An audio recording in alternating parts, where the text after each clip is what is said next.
Hi, I'm Mel. Welcome back to my channel. Today we're going to be making a blueberry moonshine. It's really more of a blueberry cocktail in a jar, but it's legal and it's not going to strip paint. So I'm going to be using a locally produced moonshine or corn whiskey for those that like to use moonshine for the illegal stuff and corn whiskey as the term for the taxed and legal version, instead of using something like an Everclear. Everclear is a little too strong for this. It also doesn't have the right flavor. So there's a lot of commercially available moonshine products out there. Old Smoky is really commonly available. Firefly is commonly available. Even Troy & Sons, which is what I'm using here, is available in many states. But there's a lot of local distillers and a lot of moonshine products out there. And so I encourage you to try using those. This particular one is an 80 proof, so it's 40% alcohol. That's about the alcohol level that you want for this. Because again, we're not stripping paint, we're not making hand sanitizer. We're wanting a nice fruity summer beverage. So let's go ahead and get our shine on. So to get started with our little moonshine cocktail, I have brought half a cup of water and the juice of 1 lemon, which was about 1/4 cup of juice, to a boil. And to that, I'm going to add a pint of blueberries.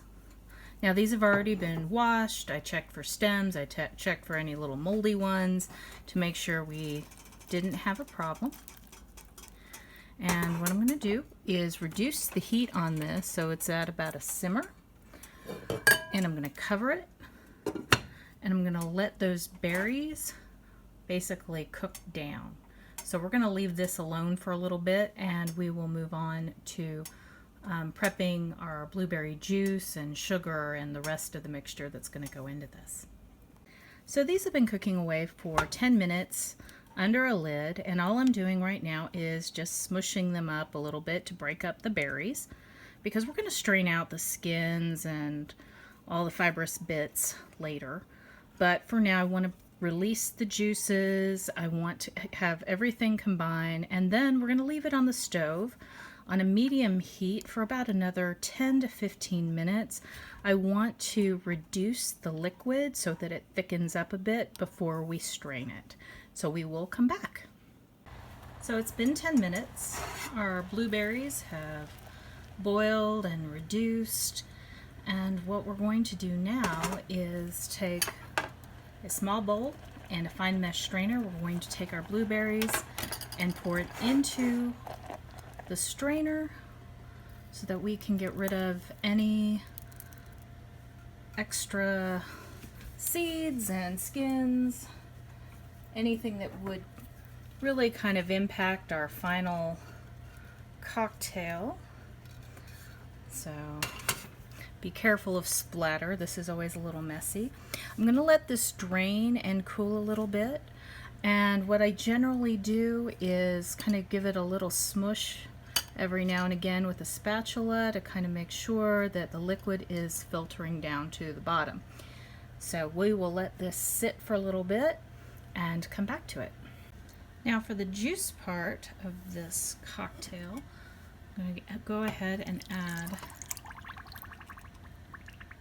a cup of blueberry juice to our sugar. I've added 1 1/4 cups of sugar. It's a lot of sugar, I know. We're going to stir this a little bit, kind of get everything so that the sugar's not completely sitting dry on the bottom. I'm going to add just a splash of vanilla, about a teaspoon, teaspoon and a half, whatever works for you. Stir that a little more. Okay, and we're going to set this on a medium heat to reduce. We're going to add a little more blueberry juice later, but I want to see how this thickens out to start. So we'll go ahead and check back on this in about 10 minutes. Just give it an occasional stir now and then, make sure nothing's sticking. But we'll get this going.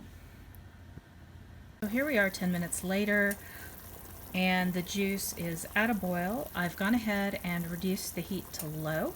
We're going to let this continue to reduce and thicken, stir it occasionally, and come back in another 10 minutes. And we're back 10 minutes later with our juice and sugar kind of bubbling away here. I'm going to go ahead and add a half cup more of juice.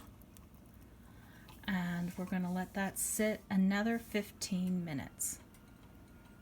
So we're ready to turn off the heat on our blueberry juice and sugar mixture. We're going to add in our mixture from the blueberries and the lemon juice that we prepared earlier. We're going to just scrape all of this in.